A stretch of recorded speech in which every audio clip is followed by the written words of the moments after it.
Hello दोस्तों, स्वागत है आप सबका फिर से आपके अपने SR with study YouTube channel में। मैं आप लोगों को बताना चाहता हूं कि जो छात्र छात्राएं बीए सेकेंड ईयर में समाज शास्त्र ले रखे हैं उनके लिए बहुत ही इंपॉर्टेंट वीडियो है। इस वीडियो में मैं टोटल आपको 30 क्वेश्चन बताऊंगा और उसके आंसर भी बताऊंगा जो कि आपके लिए बहुत इंपॉर्टेंट है। सो दोस्तों, अगर आप ये क्वेश्चन और आंसर लास्ट तक देख लेते हैं तो गाइस हम उम्मीद करते हैं कि आपको एग्जाम में इनसे काफ़ी ज़्यादा हेल्प मिलने वाली है। चलिए अपना पहला प्रश्न देख लेते हैं। आपका पहला प्रश्न है कि परंपरावादी समूहों में सामाजिक परिवर्तन अन्य समूहों की तुलना में होते हैं तो क्या होते हैं। ऑप्शन ए है देर से, एंड ऑप्शन बी है जल्दी, एंड ऑप्शन सी है ना देर से ना ही जल्दी, एंड ऑप्शन डी है उपर्युक्त सभी। तो इसका जो राइट आंसर हो जाएगा ऑप्शन नंबर ए हो जाएगा, यानी कि देर से। परंपरावादी समूहों में सामाजिक परिवर्तन अन्य समूहों के तुलना में होते हैं देर से, यानी कि जो तुलनाएं समूह की होती हैं वो देर से होती हैं। तो गाइस चलिए अगला प्रश्न देख लेते हैं। आपका अगला प्रश्न है कि समाज के प्रकारों में होने वाले परिवर्तन को क्या कहते हैं। तो इसमें पूछ रहा है कि समाज के प्रकारों में होने वाले परिवर्तन को कहते हैं। आपका ऑप्शन ए है सांस्कृतिक परिवर्तन, एंड ऑप्शन बी है सामाजिक परिवर्तन, एंड ऑप्शन सी है आर्थिक परिवर्तन, एंड ऑप्शन डी है प्रौद्योगिक परिवर्तन। तो इसका जो राइट आंसर हो जाएगा ऑप्शन नंबर बी हो जाएगा कि सामाजिक परिवर्तन कहते हैं। कि समाज के प्रकारों में होने वाले परिवर्तन को सामाजिक परिवर्तन कहते हैं।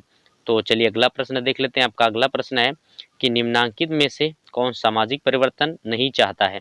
कि इन चार ऑप्शन में से कौन सामाजिक परिवर्तन नहीं चाहता है। गाइस आपका पहला ऑप्शन है कि युवा वर्ग, एंड ऑप्शन बी है शिक्षित वर्ग, एंड ऑप्शन सी है स्वार्थ समूह, एंड ऑप्शन डी है आपका राजनीतिक समूह।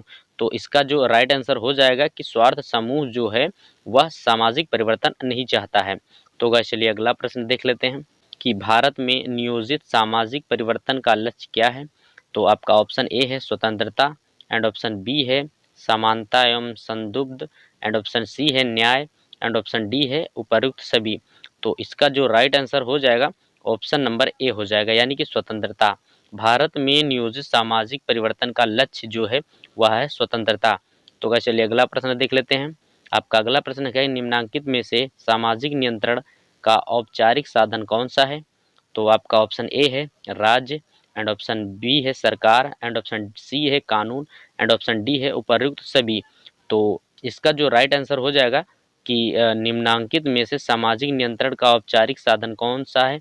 तो इसका ऑप्शन है ऑप्शन नंबर डी, यानी कि ये सभी उपर्युक्त सभी, यानी कि राज्य भी है सरकार भी है एंड कानून भी है। ओके, तो गाइस चलिए अगला प्रश्न देख लेते हैं। आपका अगला प्रश्न है कि मैकाइवर ने सामाजिक परिवर्तन के लिए कितने प्रतिमानों का उल्लेख किया है।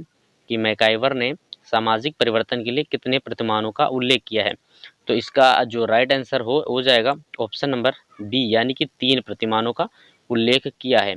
तो ऑप्शन ए है 2, ऑप्शन सी है 4, ऑप्शन डी है 5। तो इसका राइट आंसर है ऑप्शन नंबर बी, यानी कि 3 प्रतिमानों का उल्लेख किया है। ओके, तो चलिए अगला प्रश्न देख लेते हैं। आपका अगला प्रश्न है कि सामाजिक संबंधों में होने वाले परिवर्तनों को सामाजिक परिवर्तन कहते हैं। यह परिभाषा किसने कही है या फिर किसकी है। तो आपके ऑप्शन ए हैं गिलिन एवं गिलिन, एंड ऑप्शन बी है ब्रूम एवं सेल्जनिक, एंड ऑप्शन सी है मैकाइवर एवं पेज, एंड ऑप्शन डी है जॉनसन। तो गैस मैं आप लोगों को बता देना चाहता हूं कि अगर आपको इनके आंसर पता है तो आप कमेंट्स में लिख सकते हैं। ओके, तो इसका जो राइट आंसर हो जाएगा ऑप्शन नंबर सी, यानी कि मैकाइवर एवं पेज ने सामाजिक संबंधों में होने वाले परिवर्तन को सामाजिक परिवर्तन कहते हैं। यह परिभाषा जो है वो मैकाइवर एवं पेज ने दी है। ओके, तो चलिए अगला प्रश्न देख लेते हैं। आपका अगला प्रश्न है कि सामाजिक परिवर्तन में महत्वपूर्ण भूमिका होती है। तो किसकी भूमिका होती है। आपके ऑप्शन ए हैं वितरण की, एंड ऑप्शन बी है उत्पादन की, एंड ऑप्शन सी है उपभोग की, एंड ऑप्शन डी है उपयुक्त सभी की। तो इसका जो राइट आंसर हो जाएगा ऑप्शन नंबर डी सही हो जाएगा कि उपर्युक्त सभी का, यानी कि वितरण का भी उत्पादन का भी उपयोग का भी। कि सामाजिक परिवर्तन में महत्वपूर्ण भूमिका जो होती है वितरण की उत्पादन की उपयोग की। तो इसका राइट आंसर है ऑप्शन नंबर डी उपर्युक्त सभी की।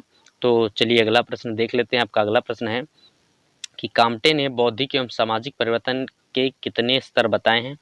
तो इसका जो राइट आंसर हो जाएगा ऑप्शन नंबर ए, यानी कि 3 बताए हैं। तो चलिए अगला प्रश्न देख लेते हैं। आपका अगला प्रश्न है कि सामाजिक परिवर्तन से मेरा तात्पर्य सामाजिक ढांचे में परिवर्तन से है, किसने कहा है।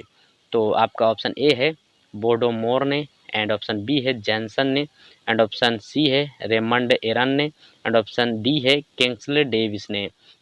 तो इसका जो राइट आंसर हो जाएगा कि सामाजिक परिवर्तन में मेरा तात्पर्य सामाजिक ढांचे में परिवर्तन से है। तो यह कथन जो है ऑप्शन नंबर डी यानी कि किंग्सले डेविस ने कही है। ओके, तो चलिए अगला प्रश्न देख लेते हैं। आपका अगला प्रश्न है कि निम्नलिखित में से कौन सी सामाजिक परिवर्तन की विशेषता है, यानी कि निम्नलिखित में से जो 4 ऑप्शन है इनमें से सामाजिक परिवर्तन की विशेषता कौन सी है। तो आपका ऑप्शन ए है सामाजिक प्रकृति, एंड ऑप्शन बी है गति तुलनात्मक एवं असमान, एंड ऑप्शन सी है जटिल तथ्य, एंड ऑप्शन डी है उपर्युक्त सभी। तो इसका राइट आंसर हो जाएगा ऑप्शन नंबर डी यानी कि उपर्युक्त सभी, यानी कि तीनों है। निम्नलिखित में से सामाजिक परिवर्तन की विशेषता यह तीनों है। ओके, सामाजिक प्रकृति एवं गति तुलनात्मक एवं असमान, एंड ऑप्शन डी सी जटिल तथ्य। ओके, सो गाइस चलिए अगला प्रश्न देख लेते हैं। आपका अगला प्रश्न है कि निम्नलिखित में से कौन सा सोरोकिन की संस्कृत का स्वरूप नहीं है। तो आपका ऑप्शन ए है, ऑप्शन नंबर ए है जो कि इंद्रिय परक, एंड ऑप्शन बी है परिभ्रमण, एंड ऑप्शन सी है आदर्शात्मक, एंड ऑप्शन डी है विचारात्मक। तो इसका जो राइट आंसर हो जाएगा ऑप्शन नंबर बी यानी कि परिभ्रमण। निम्नलिखित में से सोरोकिन के संस्कृत का स्वरूप नहीं है, वो है परिभ्रमण। ओके, तो गाइस चलिए अगला प्रश्न देख लेते हैं। आपका अगला प्रश्न है किसने सामाजिक परिवर्तन के 3 प्रमुख प्रतिमानों की व्याख्या दी है। तो आपका ऑप्शन ए है मैकाइवर एवं पेज, एंड ऑप्शन बी है बोटोमोर, एंड ऑप्शन सी है जॉनसन, एंड ऑप्शन डी है गिन्सबर्ग। तो इसका जो राइट आंसर हो जाएगा कि मैकाइवर एवं पेज ने सामाजिक परिवर्तन के 3 प्रमुख प्रतिमानों की व्याख्या दी है। तो इसका राइट आंसर है ऑप्शन नंबर ए यानी कि मैकाइवर एवं पेज। ओके, आपका अगला प्रश्न है कि निम्नलिखित में से कौन सा सामाजिक परिवर्तन का स्वरूप नहीं है। तो आपका ऑप्शन ए है उद्विकास, एंड ऑप्शन बी है प्रकृति, एंड ऑप्शन सी है विकास, एंड ऑप्शन डी है प्रतिस्पर्धा।